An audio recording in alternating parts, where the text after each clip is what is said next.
So now we come to Adolf Hitler. Hitler is born in a small Austrian town to a father who is a minor civil servant and to a doting mother. The father tends towards physical abuse. The mother tends towards helplessly trying to protect her son.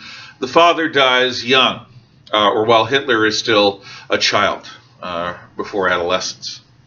And given the abuse, the father is probably not well missed. Now, one of Hitler's ancestors worked for a Jewish doctor named Schicklgruber. And one of the things that was said about Hitler by his enemies was that he actually is the result of a byblow by this Jewish doctor and one of his female ancestors who was a maid. So Hitler is occasionally referred to as Herr Schicklgruber because of this. As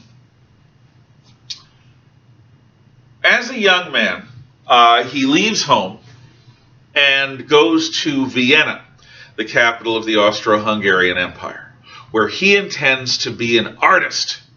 And if you've ever heard the bromide of a starving artist, that's Hitler. He can't get into art or architecture school. He doesn't have the math for it. He occasionally will sell bits of art on the streets. Hitler's works tend to be cityscapes. He loves the thoughts behind civic architecture, how to make people move through a public space, and his drawings of buildings and design is somewhat interesting. But he cannot get a job. He lives in homeless shelters, basically the equivalent of hostels where he's allowed to sleep and can get a basic meal. And he uses what small amounts of money he makes to buy these nationalist magazines that follow a mystical, secret history of the world, tracing the Aryan nations of the Caucasus, which are the origins of the German people, as well as the Iranian people, back to the ancient Atlanteans. Talking about this primordial battle of the races, where the Aryans have been dispossessed, and where there is this parasite race that is trying to influence and feed off of all the others, and they are the Jews.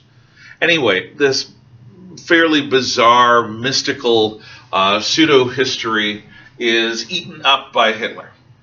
And it matches and feeds his growing resentment of Jewish art critics who won't take his work seriously and who deny him entry into anything like a respectable artistic life. Hitler is also not thrilled with Jews because his mother dies when he's in this period, and her doctor, who fails to save her, not that anyone could, was Jewish. So, all of this gets wrapped up in a package where this guy lives for years on the streets. But he is eligible for conscription into the Austro-Hungarian army. And Hitler has no desire to serve with a bunch of non-Germans, which the Austro-Hungarian army is filled with. So Hitler skips across the border from Austria to Bavaria, and in Munich tries building a life and actually manages to get a deferment from the Austro-Hungarian military. And it's here where Hitler is able to really find himself when war is declared in August of 1914.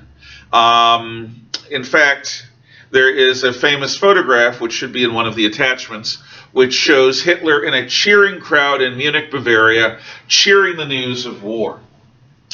So, this failed artist who has lived a starving artist's existence on the street with no comfort, no support, precious little support from family, is now inducted into or volunteers for the German, not the Austrian, the German army. And he ends up going through training quickly enough to be involved in the Second Battle of Ypres, which is not the first encounter, but the second encounter where the British and the Germans are fighting over that Flemish-Belgian town. Now, in the trenches, Hitler finds himself. First off, he thrives. He becomes a messenger. His job is to carry messages across the battlefield.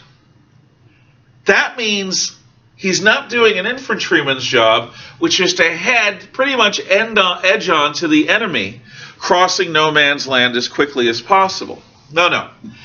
What Hitler's going to do is he is going to move across this battlefield, taking greater risks in some cases than an infantryman, passing messages back and forth, because units at this point in time don't have radios, so you rely on messengers. It's a dangerous job.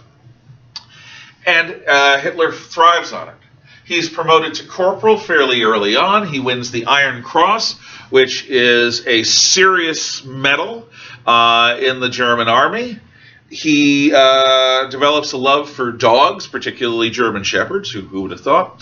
And he develops a few friendships, though he's a bit socially awkward and he is a hyper-patriot.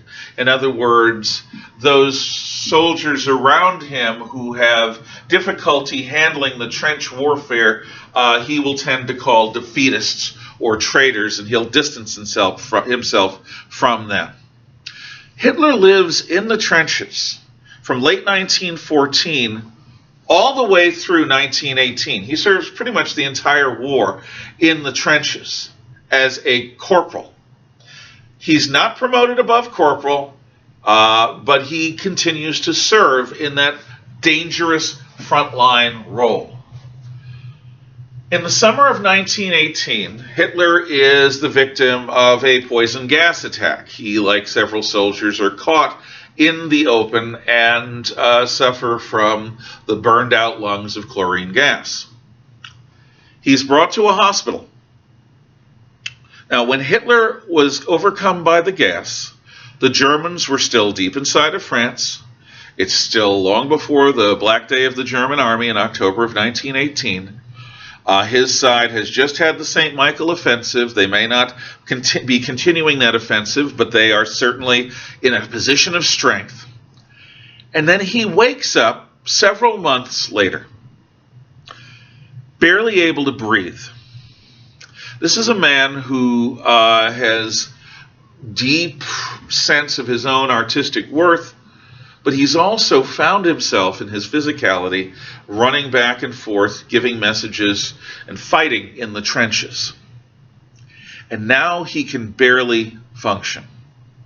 He comes very close to suicide, like many people who wake up and they feel that their lives are going to be permanently limited by a long-term maiming injury. It takes Hitler months of intense physical therapy to even begin to want to leave the hospital and go out into the world. And what a world it is, what a changed world it is that Hitler goes out into. When he comes out, Germany is defeated. It's 1919. Bavaria is taken over by a Soviet communist regime. The king flees. The right wing flees for several months. He is on the streets with several 100,000 other war veterans, just basically trying to survive, while the communists are trying to establish a state within Germany to prepare for the wider German Revolution, which never happens. The communist regime in Bavaria is put down by a group of war veterans called the Freikorps, the Free Corps veterans. And Hitler doesn't join them. But because the Freikorps reestablish a non-communist government in Bavaria, Hitler has a friend in the local police, the Munich Police Department. And that friend is going to offer Hitler a job. He's a trench comrade. He's somebody who has fought like Hitler, and he feels a degree of loyalty to this trench soldier. So Hitler's offered a job as a police spy. You see, after the war, there are, like mushrooms after a 3-month overcast with heavy rains, there are radical groups of the right, of the left, of who the heck knows, popping up all over. And Hitler is assigned to the Deutsche Arbeiterspartei, the German Workers' Party, which was established by a guy named Anton Drexler. So Hitler goes to this meeting, and he sees a new home. His first home and only home, other than the trenches, other than when his mother was alive and his father wasn't. He sees a group of men who think like he does, but who need him and can be led by him.